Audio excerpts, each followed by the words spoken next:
नमस्कार साथियों, कैसे हैं आप सब लोग। आशा करता हूँ आप बहुत ही ज़्यादा अच्छे होंगे और बहुत बहुत स्वागत और अभिनंदन आज के इस वीडियो के अंदर। और आज हम लेकर आए हैं पूरी बायोलॉजी का सबसे जो टफेस्ट चैप्टर है जो बच्चों को लगता है, उस चैप्टर की एनसीईआरटी को लाइन बाय लाइन को क्या चीज़ इंपॉर्टेंट है, क्या इंपॉर्टेंट नहीं है, क्या चीज़ है, क्या नीट के लायक है, क्या नीट के लायक नहीं है, सारी की सारी अपन जो है वो एनसीईआरटी का निचोड़ निकालेंगे आज के इस वीडियो में। चैप्टर का नाम है वंशागति के आणविक आधार। बच्चों का सबसे ये जो है बच्चों को डरावना चैप्टर लगता है और सबसे हैवी चैप्टर जो बच्चों को लगता है, लेकिन अपन इस तरीके से इस चैप्टर को देखेंगे, एनसीईआरटी लाइन बाय लाइन सारा का सारा क्लियर कराया जाएगा।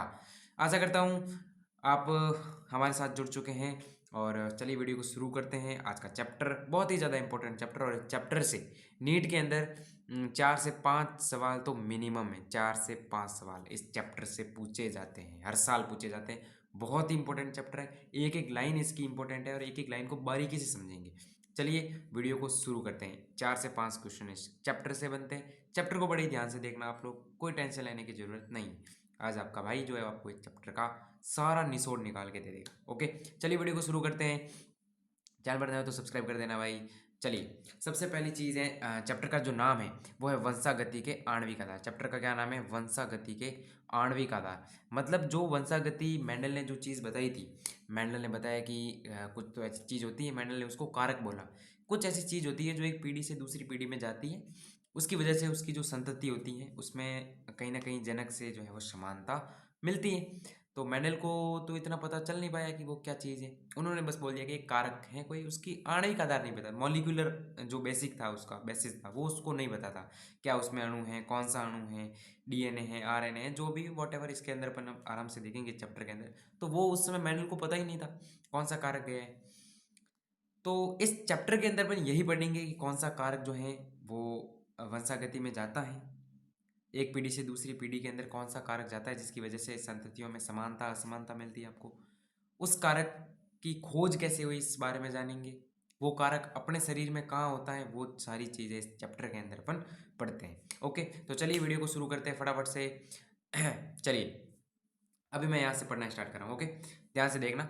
पिछले अध्याय में आपने वंशागति प्रतिरूपों के आनुवांशिक आधार के बारे में पढ़ा है। लास्ट चैप्टर जो मेंडल वाला चैप्टर है वो भी अपन आगे पढ़ेंगे। उसके अंदर अपन जो है, हालांकि इस चैप्टर की मेंडल वाले चैप्टर से इतना लेना देना है नहीं, कुछ लाइनें हैं जो यहाँ पे स्टार्टिंग में ही है, बाकी इंडिपेंडेंट चैप्टर है, अपन आराम से इसको कवर करेंगे। अगर आपने पांचवा सॉरी जो मेंडल वाला चैप्टर है वो नहीं पढ़ रखा है तो भी कोई इशू नहीं है, आप आराम से कंटिन्यू कर सकते हैं इसके अंदर। ओके, पिछले अध्याय में आपने वंशागति प्रतिरूपों के आनुवांशिक आधार, जो जेनेटिक बेस था वंशागति के प्रतिरूपों का, वो जेनेटिक में कैसे वो जाते हैं, क्या जाएगा क्या नहीं जाएगा, वो अपन पिछले अध्याय में पढ़ते हैं। अभी अपने को क्या पढ़ना है कि कौन से कारक हैं जो आगे जाते हैं और किस प्रकार से उनकी खोज हुई, ये चीजें अपन यहाँ पढ़ेंगे। मेंडल के नियमों के प्रतिपादन तक, मेंडल के नियमों के प्रतिपादन तक वे कारक जो वंशागति के प्रतिरूप को नियंत्रित करते थे उनके बारे में कोई जानकारी नहीं थी। जब मेंडल ने अपने नियम दिए तब ये चीज़ तो पता ही नहीं थी कि कौन सा कारक जा रहा है। उसने तो बस एक बताया कि कुछ जा रहा है, बस इतना ही बोला मेंडल। क्या जा रहा है डोंट नो। तो उसके जो कारक जो थे उसके बारे में कोई भी जानकारी नहीं थी। 100 वर्षों बाद अनुमानित आनुवंशिक पदार्थ का पता चला। मेंडल जब आया उसके 100 वर्ष बाद, मेंडल के 100 वर्ष बाद जो है वो अपने को पता चला आनुवांशिक आधार के इसके बारे में। ठीक है, आनुवांशिक पदार्थ के बारे में। यस, अधिकतर जीवों में यह आनुवांशिक पदार्थ डीएनए डीऑक्सी राइबो न्यूक्लिक अम्ल था। इसका मतलब अधिकतर जो जीव थे उसके अंदर जो जेनेटिक मटेरियल है कहूँ या आनुवांशिक पदार्थ कहूँ, वो अपने को कौन सा मिल रहा था? डीएनए मिल रहा था।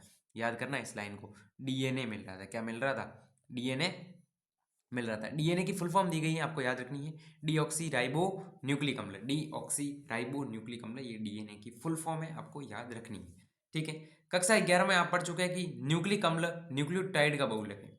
अब ये चीज़ें समझने की, ये सारी सारी समझने की। सबसे पहले मैं अगर आपको यहाँ बताऊँ तो न्यूक्लिक एसिड बेसिकली दो प्रकार के होते हैं। न्यूक्लिक जो एसिड है, न्यूक्लिक एसिड, उस न्यूक्लिक एसिड को हमने दो पार्ट में तोड़ा।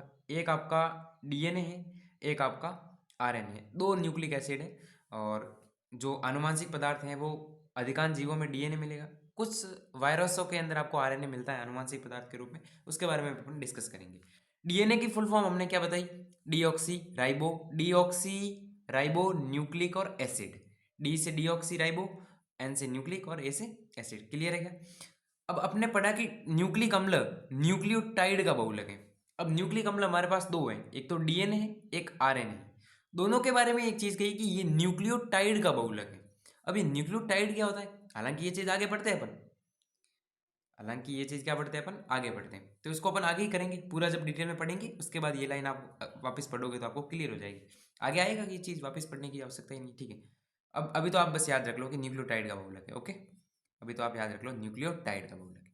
सजीवों में दो प्रकार के न्यूक्लिक अम्ल मिलते हैं, मैंने न्यूक्लिक एसिड अभी बताया, जस्ट दो प्रकार के। एक कौन सा? डीएनए। एक कौन सा? डीएनए। दूसरा कौन सा? आरएनए। सजीवों के अंदर ये दो मिलते हैं। देखो यहाँ पे लिखा हुआ है डीऑक्सी राइबो न्यूक्लिक अम्ल यानी डीएनए व राइबो न्यूक्लिक अम्ल यानी आरएनए। आरएनए की फुल फॉर्म आ गई, आपको याद रखनी है। अधिकतर जीवों में आनुवंशिक पदार्थ डीएनए होता है, मैंने बोला अधिकांश जीवों के अंदर तो मिलेगा डीएनए, लेकिन कुछ विषाणुओं में आरएनए आनुवंशिक पदार्थ के रूप में। विषाणु का मतलब होता है वायरस।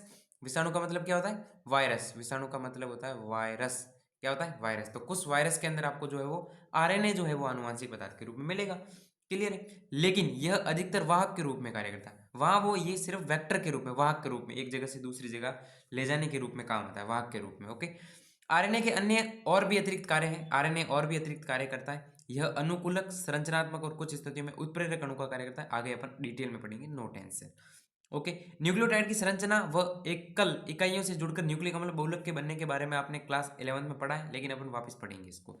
इस अध्याय में डीएनए की संरचना, इसकी प्रतिकृति, डीएनए से आरएनए के निर्माण की विधि यानी कि अनुलेखन, कुछ चीजें यहाँ पे देखो। इस अध्याय में डीएनए की संरचना, सबसे पहले डीएनए का क्या देखेंगे? स्ट्रक्चर पढ़ेंगे कि डीएनए कैसा दिखता है, राइट। उसके बाद क्या देखते हैं अपन इसमें चैप्टर के अंदर? प्रतिकृति, रेप्लिकेशन देखते हैं, मतलब डीएनए से डीएनए का बनना, डीएनए से डीएनए की कॉपी बनती है। दूसरा एक डीएनए से जब दूसरा डीएनए बनेगा तो उसको बोलते हैं रेप्लिकेशन। तो वो रेप्लिकेशन को अपन हिंदी में बोलते हैं प्रतिकृति। प्रतिकृति पढ़ेंगे। डीएनए से आरएनए के निर्माण की विधि, जब डीएनए आरएनए बनाएगा तो उसको बोलते हैं अनुलेखन, ट्रांसक्रिप्शन। ट्रांसक्रिप्शन क्या बोलते हैं इसको? ट्रांसक्रिप्शन, यानी कि डीएनए से आरएनए का निर्माण। हिंदी में अगर मैं बोलूं तो अनुलेखन। आनुवांशिक कूट के बारे में पढ़ेंगे, कोड। और प्रोटीन में एमिनो एसिड के क्रम को निर्धारित करते हैं, जो कोड है वो प्रोटीन के अंदर एमिनो एसिड का क्रम निर्धारित करते हैं, उसके बारे में आगे पढ़ेंगे डिटेल में, यहाँ आपको देखने की जरूरत ही नहीं। प्रोटीन संश्लेषण, प्रोटीन का निर्माण कैसे होता है उसको देखेंगे, स्थानांतरण जिसको बोला जाता है, और वह इसके इनके नियंत्रण के प्रारंभिक आधार पढ़ेंगे। पिछले दशक में मानव जीनोम में स्थित पूर्ण न्यूक्लियोटाइड्स क्रमों के निर्धारण से जीनोमिक्स में नए मार्कर को आरंभ हुआ। इस अध्याय में अंतिम खंड में मानव जीनोम के बारे में दिया गया है, इसमें कोई खास है नहीं, आपको पढ़ने की जरूरत ही नहीं है इसको। अब देखो, अपनी चर्चा की शुरुआत सबसे पहले सजीवों में मिलने वाले सर्वाधिक रुचिकर अणु डीएनए की संरचना से अपन अध्ययन करेंगे। सबसे पहले आगे के खंडों में इस बात को समझने का प्रयास करेंगे कि ये बहुतायत से मिलने वाला आनुवंशिक पदार्थ क्यों है और इसका आरएनए से क्या संबंध है, डीएनए का आरएनए से क्या संबंध है, और डीएनए ही सबसे ज्यादा क्यों मिलता है, ये चीज अपन आगे बढ़ेंगे। और शुरुआत अपन किससे करेंगे? डीएनए से ही करेंगे। डीएनए की संरचना वगैरह ये सारी चीजें यहाँ से शुरुआत करते हैं, ओके। तो बिना किसी देर से अपन जो है आगे, ये इंट्रो था, और इंट्रो में कुछ चीजें ऐसी हैं जो अभी समझ में नहीं आएगी, थोड़ा आगे बढ़ते ही अपने आप क्लियर होती जाएगी, ठीक है। तो सबसे जो पहली चीज है वो है डीएनए। यहाँ से नीट के कुछ क्वेश्चन बन सकते हैं, उन क्वेश्चन को मैं अभी हाईलाइट करवाऊंगा आपको। सबसे पहले जो लाइन है, डीएनए डीऑक्सी राइबो न्यूक्लियोटाइड का एक लंबा बहुलक है। अब देखो, हालांकि ये जो नाम लिखा हुआ है डीऑक्सी राइबो न्यूक्लियोटाइड, इसको अपन यहाँ पढ़ेंगे, ये जो नीचे है ना पॉलीन्यूक्लियोटाइड श्रृंखला की संरचना, इसके अंदर इस चीज को अपन समझेंगे। अभी तो आपको याद रखना है कि डीएनए डीऑक्सी राइबो न्यूक्लियोटाइड का बहुलक है। एक चीज और, न्यूक्लिक अम्ल के बारे में हमने एक पहली लाइन पढ़ी थी कि न्यूक्लिक अम्ल न्यूक्लियोटाइड का बहुलक है। अब न्यूक्लिक अम्ल का ही एक भाग है डीएनए, तो डीएनए के लिए यूज क्या किया गया है? बहुलक किसका है? डीऑक्सी राइबो न्यूक्लियोटाइड का। और आरएनए किसका बहुलक हो जाएगा? ऐसे ऐसे राइबो न्यूक्लियोटाइड का। और न्यूक्लिक अम्ल न्यूक्लियोटाइड का बहुलक है। इतना क्लियर है बस। आगे अपन इसको पूरा डिटेल में समझेंगे, आगे तो कोई दिक्कत ही नहीं, बस अभी थोड़ा सा समझने के लिए, ओके। डीएनए की लंबाई सामान्यतः इसमें मिलने वाले न्यूक्लियोटाइड न्यूक्लियोटाइड युग्म का संबंध सार युग्म से। अब डीएनए की लेंथ किसके ऊपर डिपेंड? डीएनए कितना लंबा जाएगा उसकी जो लेंथ है वो डिपेंड करती है N2 बेस, याद रखना अभी, नाइट्रोजनी सारक। N2 बेस नाइट्रोजनी सारक, याद रहेगा, अभी पढ़ेंगे, जस्ट अभी पढ़ेंगे। पर निर्भर है, यह किसी भी जीव की विशेषता है, ये किसी पर्टिकुलर जीव की विशेषता होगी। कितना लंबा डीएनए, हर एक जीव में अलग अलग लंबा डीएनए होगा, अलग अलग नाइट्रोजनी बेस के युग्म होंगे, हर जीव में संख्या भी होगी न्यूक्लियोटाइड की। ओके, अलग से कुछ उदाहरण अपने को दिए गए हैं। एक जीवाणु भोजी जिसे 5 × 174, 5 × 174 जीवाणु भोजी, जीवाणु भोजी का मतलब है बैक्टीरियोफेज, एक प्रकार का वायरस है। क्या है? एक प्रकार का वायरस है। इसमें 5386 न्यूक्लियोटाइड मिलते हैं। कितने? 5386 न्यूक्लियोटाइड मिलेंगे। न्यूक्लियोटाइड क्या होता है जस्ट अभी समझेंगे। जैसे न्यूक्लियोटाइड वगैरह आप समझोगे फिर इस लाइन को या इस पैरा को आप वापस पढ़ोगे, क्लियर हो जाएगा। बस फिलहाल तो आपको ये नंबर याद रखने हैं और बहुत ही ज़्यादा इंपॉर्टेंट है कि इसमें 5386 न्यूक्लियोटाइड मिलते हैं। कितने? 5386 न्यूक्लियोटाइड मिले। किसके अंदर? 5 × 174 के अंदर। उसके बाद एक जीवाणुभोजी और है लेमडा में। कौन सा जीवाणुभोजी? उसके बाद लेमडा। और उस लेमडा के अंदर आपको मिले, उस लेमडा के अंदर मिले 48502, 48,502 सार युग्म। क्या मिले? सार युग्म। क्लियर है? ई कोलाई के अंदर आपको कितने मिले? 4.6 इंटू 10⁻6 सार युग्म मिले हैं। मनुष्य के अगुणित डीएनए में यानी एन अवस्था के अंदर, एन अवस्था के अंदर कितने मिले? 3.3 इंटू 10⁻9, यानी कि 2n अवस्था में कितने मिलेंगे? 6.6 इंटू 10⁻9। 2n अवस्था में अगर मैं कहूं तो कितने मिलेंगे? 6.6 इंटू इंटू 10⁻9। यहां तक क्लियर है? क्या याद रखना है? एक तो ये याद रखना है कि डीएनए की लेंथ जो है वो N2 बेस पे डिपेंड करती है, नाइट्रोजनी सारकों पे डिपेंड करेगी। ये भी किसी भी जीव की विशेषता है। जीवाणुभोजी एक है 5 × 174, उसके अंदर 5386 न्यूक्लियोटाइड मिले हैं। लेमडा के अंदर 48,502 बेस पेयर या सार युग्म मिले हैं। इचेरिया कोलाई मतलब ई कोलाई, ई कोलाई एक प्रकार का बैक्टीरिया है जीवाणु में, ई कोलाई। उस ई कोलाई के अंदर 4.6 इंटू 10⁻6 सार युग्म मिलते हैं और मनुष्य के अगुणित डीएनए के अंदर 3.3 इंटू 10⁻9 सार युग्म मिले। ये आपको याद रखना है। ये तो इसमें मैं कुछ कर नहीं सकता, ये नंबर है, आपको याद करने पड़ेंगे और एग्जाम में ये पूछे जा सकते हैं। इसकी कोई गारंटी नहीं है कि एग्जाम में नहीं पूछा जाएगा, बिल्कुल पूछा जाते हैं, नंबर है बिल्कुल और फैक्ट है, पूछा जा सकता है और शायद पूछा भी गया है। ओके, उसके बाद थोड़ा सा आगे बढ़ते हैं। अब अपन न्यूक्लियोटाइड के बारे में अब चीज़ें समझ में आएगी आपको। अब चीज़ें क्या आएगी? समझ में आएगी। इतनी देर अपन कुछ शब्दों को नहीं पकड़ पा रहे थे, लेकिन अब अच्छे से क्लियर होगा। पॉलीन्यूक्लियोटाइड श्रृंखला की संरचना, पॉलीन्यूक्लियोटाइड श्रृंखला की संरचना। अब मैं कुछ चीज़ें यहाँ पे बताऊंगा आपको, यहाँ पे मैं कुछ चीज़ें आपको क्लियर करूंगा, थोड़ा सा जो है वो स्पेस लेके। सबसे पहली बात तो ये है, जो नाइट्रोजनी सार है, N2 सार या नाइट्रोजनी सार, वो नाइट्रोजनी सार दो प्रकार के होते हैं, आपको याद रखना है। कितने प्रकार के? दो। एक होता है प्यूरीन। क्या होता है? एक प्यूरीन। और एक होता है पायरिमिडीन या पिरिमिडीन। हिंदी में क्या लिखते हैं इसको? पिरिमिडीन। ये दो नाम तो याद रखने पड़ेंगे। नाइट्रोजनी सारक दो प्रकार के होते हैं, एक प्यूरीन और दूसरा पिरिमिडीन। थोड़ा सा समझा के एनसीईआरटी पे आऊंगा, ठीक है? थोड़ा सा समझा के एनसीईआरटी के ऊपर आ जाएंगे। नाइट्रोजनी सार जो है वो दो प्रकार के, एक प्यूरीन और दूसरा पिरिमिडीन, राइट? प्यूरीन के अंदर आपको याद रखना है ए एंड जी। क्या याद रखना है? ए जी, है ना? ए जी, ए जी मंगल भवन, वो वाला याद रहेगा, ए जी। पिरिमिडीन के अंदर आपको याद रखना है टी, सी और यू। यस। अब देखो, प्यूरीन जो है उसके अंदर दो है, ए जी। पिरिमिडीन के अंदर तीन है, टी, सी एंड यू। अब ये है क्या सर? ये क्या है? एडिनिन, ए जो है इसका मतलब होता है एडिनिन। क्या नाम होता है इसका? ये पढ़ा, एडिनिन। जी जो होता है वो होता है ग्वानीन। क्या होता है? ग्वानीन। टी जो होता है वो होता है थाइमीन। क्या होता है? थाइमीन। सी जो होता है वो होता है साइटोसिन। ये पढ़ा, साइटोसिन। एंड यू जो होता है वो क्या होता है? यूरासिल। क्या होता है? यूरेसिल। अब देखो कुछ और फैक्ट देखो, डीएनए की अगर मैं बात करूंगा तो उस डीएनए के अंदर आपको थाइमीन मिलेगा। क्या मिलेगा? एडेनिन, ग्वानिन, थाइमीन और साइटोसिन, ये चार मिलेंगे। यूरासिल नहीं मिलेगा, यूरासिल डीएनए में नहीं मिलेगा। लेकिन अगर मैं आरएनए की बात करूं तो आरएनए के अंदर एडेनिन मिलेगा, ग्वानिन मिलेगा, साइटोसिन भी मिलेगा और यूरासिल मिलेगा, उसमें थाइमीन नहीं मिलेगा। क्या फैक्ट बात है और क्या मजे की बात है। डीएनए की बात करोगे तो यूरासिल नहीं मिलेगा, आरएनए की बात करोगे तो थाइमीन नहीं मिलेगा। बहुत इंपॉर्टेंट बात है और बहुत प्यारी बात है। बस नाइट्रोजन क्षार दो प्रकार के, एक प्यूरिन और एक पिरिमिडिन। प्यूरिन के अंदर Ag, बाकी वाले बचे हुए पिरिमिडिन के अंदर Tc एंड U। डीएनए की बात करूंगा तो Ag और Tc मिलेंगे, यूरासिल नहीं मिलेगा। आरएनए की बात करूंगा तो मुझे थाइमिन आरएनए के अंदर नहीं मिलेगा। ये नाइट्रोजन क्षार है। अब ये कहाँ आते हैं, कैसे जुड़ते हैं वगैरह, ये मैं बताऊँ आगे, अभी रुको। चलो एक चीज, एक पॉइंट तो क्लियर हुआ, नाइट्रोजन क्षार का क्लियर हुआ। दूसरी चीज, दूसरी चीज एक आती है पेंटोज शुगर। क्या आती है? पेंटोज शर्करा। ये देखो, ये ऑक्सीजन है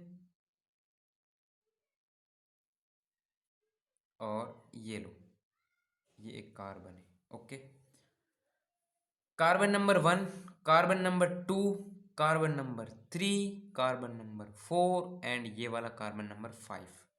ये आपकी पेंटोज शुगर है। ये आपकी क्या है? पेंटोज शुगर है। याद रहेगा इतना।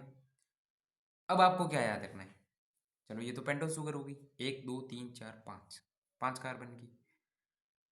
अब अगर इस पेंटोज शुगर के सेकंड कार्बन पर, ये जो पेंटोज शुगर दिख रही है, इसका जो दूसरा कार्बन है, अगर यहाँ OH ग्रुप मौजूद होता है, अगर यहाँ OH ग्रुप मौजूद होता है तो ये आएगी राइबोज शुगर। ये क्या होगी? राइबोज शर्करा। ये क्या होगी? राइबोज शर्करा। लेकिन लेकिन अगर यहाँ पे ये OH ग्रुप नहीं होता है, यानी अगर मैं इस OH ग्रुप को हटा दूं, हटाने का मतलब क्या होता है? डी, ऐसे बोलते हैं डी जनरेट, या डी से मतलब हटाने का तात्पर्य आता है। ठीक है, जैसे ही मैं इस OH ग्रुप को हटाऊंगा, जैसे ही मैं इस OH ग्रुप को हटाऊं तो ये हो जाएगा डीऑक्सी। ये क्या हो जाएगा? डीऑक्सी, यानी ऑक्सीजन नहीं है वहां सेकंड कार्बन पर, ऑक्सीजन नहीं है। तो जैसे ही इसमें ग्रुप को हटाऊंगा तो ये हो जाएगा डीऑक्सी राइबोज शुगर। राइबोज शर्करा तो ये है, पेंटोज कहने का मतलब 5 कार्बन है, इसीलिए राइबोज शर्करा है। अगर मैं यहां से ये OH हटा दूं तो मेरी क्या होगी? डीऑक्सी राइबोज शर्करा। कौन सी होगी? Deoxy ribose. यस, क्लियर हुआ इतना? चलो ठीक है। और ये OH कहाँ पे होता है? दूसरे कार्बन पर होता है। कौन से कार्बन पर होता है? दूसरे कार्बन पर होता है। कौन से कार्बन पर होता है? एक, ये दूसरे कार्बन पर, तीसरा, ये चौथा, और ये वाला पांचवा, ये पांचवा। ओके, अब देखो, अब मेरी बात ध्यान से सुनो। सुनना ये है कि मैंने जो नाइट्रोजन क्षार बताए, उनकी संरचना हालांकि दे भी नहीं रखी और पूछते भी नहीं। वो जो नाइट्रोजन क्षार है वो आपके जुड़ेंगे इस फर्स्ट कार्बन से। वो किस कार्बन से जुड़ेंगे? फर्स्ट कार्बन से जुड़ेंगे। चाहे आप ए जोड़ो, चाहे आप जी जोड़ो, ग्वानिन, चाहे आप साइटोसिन जोड़ो, चाहे आप थाइमिन जोड़ो, है ना, कुछ भी जोड़ो। मैंने एडिनिन जोड़ दी। याद रखना है, अगर आप आरएनए के बारे में बात कर रहे हो तो वहां पर थाइमिन नहीं जोड़ सकते, वहां पे थाइमिन नहीं जोड़ सकते। ठीक है, तो मैंने एडिनिन जोड़ दिया। अब इस फर्स्ट कार्बन से जब ये N2 सार जुड़ा तो यहाँ पे ये जो बॉन्ड नजर आ रहा है, इस बॉन्ड को बोलते हैं N glycosidic bond. Glyco N glycosidic bond. याद रहेगा क्या? नाइट्रोजनी सार का शर्करा के फर्स्ट कार्बन से जुड़ना, और वहां जुड़ने पे जो बॉन्ड बनता है उस बॉन्ड को ग्लाइकोसाइडिक बॉन्ड कहते हैं। Crystal clear? चलो, इसके बाद ये जो संरचना बनी है, नाइट्रोजनी क्षार को जोड़ने के बाद, इतना सब कुछ करने के बाद, इस संरचना को क्या बोला जाता है गाइस? इस संरचना को बोला जाता है, जैसे यहाँ पे हमने बात की थी कि न्यूक्लियोटाइड, लेकिन ये संरचना अभी तक किसकी बनी है? न्यूक्लियोराइड्स। किसकी बनी है? न्यूक्लियो न्यूक्लियोराइड्स, न्यूक्लियोराइड, न्यूक्लियोराइड। जैसे ही इस पांचवें कार्बन के ऊपर, ये जो पांचवा कार्बन आपको नजर आ रहा है, इस पांचवें कार्बन के साथ मैं अगर फॉस्फेट ग्रुप जोड़ दूं, H3PO4, फॉस्फेट ग्रुप के लिए मैंने P लिखा है। जैसे मैं इसको फॉस्फेट ग्रुप से जोड़ूंगा तो मेरा न्यूक्लियोराइड जो था अब वो न्यूक्लियोटाइड बन जाएगा। न्यूक्लियोसाइड, सॉरी, पहले न्यूक्लियोसाइड था, राइड नहीं था, माफी चाहता हूँ। यहाँ पे न्यूक्लियोसाइड था। क्या था, न्यूक्लियोसाइड था, राइट नहीं था, सॉरी। एंड अभी ये हो जाएगा न्यूक्लियोटाइड। जैसे ही फॉस्फेट जोड़ा तो क्या हो जाएगा, न्यूक्लियोटाइड हो जाएगा। इसका मतलब यहाँ पे भी एक बॉन्ड बना और इस बॉन्ड का नाम है फॉस्फोएस्टर। इस बॉन्ड का नाम है फॉस्फो फॉस्फो एस्टर। क्या बात क्लियर हुई, फॉस्फोएस्टर बॉन्ड। अब ये जो संरचना बनी पूरी, एंटोसार को भी जोड़ा, फॉस्फेट ग्रुप को भी जोड़ा शुगर के साथ, अब इसको बोलते हैं न्यूक्लियोटाइड। अगर फॉस्फेट को नहीं जोड़ूं, फॉस्फेट को हटाऊं, तो न्यूक्लियोसाइड। बोलो क्लियर। अगर ये चीज़ क्लियर हुई तो अभी अपन क्या एनसीईआरटी को पढ़ना शुरू करें। सारी चीज़ें क्लियर करने के बाद एनसीईआरटी बहुत ही ज़्यादा हवा लगेगी। पॉलीन्यूक्लियोटाइड श्रृंखला, पॉलीन्यूक्लियोटाइड, हमने जो लास्ट में फोटो बनाया था वो न्यूक्लियोटाइड का था। पॉली का मतलब ऐसे ऐसे बहुत सारे, तो अगर ऐसे ऐसे बहुत सारे पॉलीन्यूक्लियोटाइड हैं तो क्या वही तो मेरा डीएनए है या फिर वही तो मेरा आरएनए है। बस यही है, बहुत सारी संरचना है लंबी लंबी, तो उसको बोलेंगे डीएनए या आरएनए, वही पॉलीन्यूक्लियोटाइड है। ठीक है, इसकी रासायनिक संरचना संक्षेप में निम्न है। न्यूक्लियोटाइड के 3 घटक।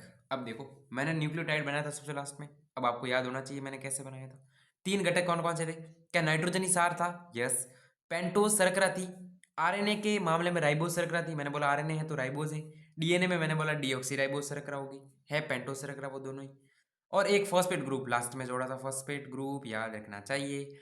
नाइट्रोजनी सार 2 प्रकार के होते हैं, मैंने बताया नाइट्रोजनी सार 2 प्रकार के, प्यूरिन और पिरिमिडीन। प्यूरिन और पिरिमिडीन, ये प्यूरिन ये पायरिमिडीन। प्यूरिन के अंदर मैंने बोला ए एंड जी, तो ए के लिए एडेनिन, जी के लिए ग्वानिन, और बाकी के अंदर टी सी यू। टी मतलब थाइमिन, टी मतलब थाइमिन, सी मतलब साइटोसिन और यू का यूरेसिल।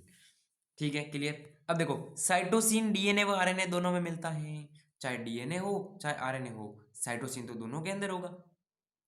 तो कौन सी चीज है जो नहीं होगी? डीएनए के अंदर यूरासिल नहीं होगा, आरएनए के अंदर थाइमिन नहीं होगा, बस ये याद रखनी है। साइटोसिन तो दोनों के अंदर होगा, जबकि थाइमिन डीएनए में मिलता है। मैंने बोला था थाइमिन जो है वो डीएनए में मिलता है, आरएनए में नहीं मिलता है। थाइमिन के स्थान पर यूरासिल आरएनए में मिलता है, थाइमिन की जगह ही मिलेगा वो, और यूरासिल मिलेगा आरएनए के अंदर। क्लियर हुई क्या? लाइनें क्लियर हो रही है? नाइट्रोजनी सार nitrogen glycosidic bond and glycosidic बंध द्वारा, मैंने ये चीज बताई, ये चीज तो मैंने क्लियर करी है। ये पहला कार्बन है और यहाँ से N2 सार जुड़ेंगे, यहाँ से N2 बेस जुड़ते हैं और इस बॉन्ड को बोला जाता है एन ग्लाइकोसाइडिक। तो ये देखो नाइट्रोजनी सार, यानी ये वाले नाइट्रोजनी सार नाइट्रोजन ग्लाइकोसाइडिक बॉन्ड द्वारा पेंटोज शर्करा, ये वाली जो पेंटोज शर्करा है, इस पेंटोज शर्करा के पहले कार्बन लिखा हुआ है, ये मेरा पहला कार्बन था, इस पहले कार्बन से जुड़कर न्यूक्लियोसाइड बनाता है। इसका मतलब ये इतना वो बना, वो क्या, न्यूक्लियोसाइड। बता दिया क्या, कोई दिक्कत नहीं।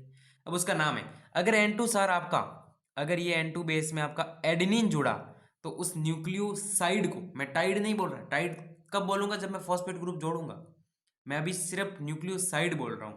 और अगर मैंने एडेनिन जोड़ा है ए, तो उसको मैं एडिनोसिन बोलूंगा, उसको मैं क्या बोलूंगा, एडिनोसिन। और दूसरा लिखा है डीऑक्सी एडिनोसिन, डीएनए है तो मैं बोलूंगा डीऑक्सी राइबोस, डीऑक्सी एडिनोसिन। अगर आरएनए है तो सिर्फ एडिनोसिन होगा, क्योंकि आरएनए के अंदर यहाँ OH ग्रुप होगा, डीएनए के अंदर नहीं होगा, इसलिए डीऑक्सी यूज होता है। तो डीऑक्सी एडिनोसिन। अगर है ये OH तो सिर्फ एडिनोसिन। ग्वानोसिन या फिर डीऑक्सी ग्वानोसिन, साइटिडीन या डीऑक्सी साइटिडीन, यूरिडीन या डीऑक्सी थाइमिडीन। अब देखो यहाँ पे थोड़ा दिक्कत होगा कि यूरिडीन तो लिख दिया क्योंकि वो आरएनए में आएगा, क्योंकि वहां पे OH ग्रुप होगा इसीलिए यूरिडीन आया, नहीं तो डीऑक्सी आता आगे। तो आरएनए की बात हो रही है इसलिए यूरिडीन आया ना, क्योंकि OH ग्रुप प्रेजेंट है, तो डीएनए तो हो नहीं सकता, आरएनए है, इसलिए इसने यूरिन, आरएनए में यूरासिल होता है इसलिए यूरिडीन लिखा। लेकिन अगर OH ग्रुप को मैं हटाऊं तो मेरा डीऑक्सी होगा, OH ग्रुप को हटाऊंगा तो क्या होगा, डीऑक्सी होगा। और डीऑक्सी, अब यूरासिल तो आरएनए डीएनए में आएगा नहीं, डीऑक्सी मतलब डीएनए, डीएनए में यूरासिल आ नहीं सकता तो थाइमिन आएगा, इसलिए डीऑक्सी के आगे थाइमिडीन लिखना पड़ा। इसको क्या लिखना पड़ा, थाइमिडीन लिखना पड़ा। ये जो सारे नाम मैं बोल रहा हूं ये न्यूक्लियोसाइड के नाम है, मतलब ये पेंटोस शर्करा और इसके अंदर नाइट्रोजन ही सार जुड़ गया, बस इतनी चीज है, इसको न्यूक्लियोसाइड बोलेंगे। और ये चीज बोली, जब फॉस्फेट समूह फॉस्फोएस्टर बंध द्वारा न्यूक्लियोसाइड के 5वें कार्बन से जुड़ता है तब संबंधित न्यूक्लियोटाइड का निर्माण होता है। किसका? अब इस 5वें कार्बन से अगर मैं एक फॉस्फेट ग्रुप जोड़ूंगा और फॉस्फोएस्टर बंध ये दिया हुआ है फॉस्फोएस्टर बंध द्वारा, तो बनेगा आपका संबंधित न्यूक्लियोटाइड। संबंधित का मतलब कौन सा सार युग्म है इसके ऊपर डिपेंड करेगा। ठीक है, डीऑक्सी न्यूक्लियोटाइड उपस्थित शर्करा, शर्करा पे भी डिपेंड करेगा। अगर राइबोज शर्करा है तो आरएनए वाला सिस्टम आएगा, अगर डीऑक्सी राइबोज शर्करा है तो डीएनए के सिस्टम आएंगे। इसका निर्माण किसका, अब न्यूक्लियोटाइड बना, फॉस्फेट ग्रुप जोड़ते ही क्या बना, न्यूक्लियोटाइड बना। ठीक है,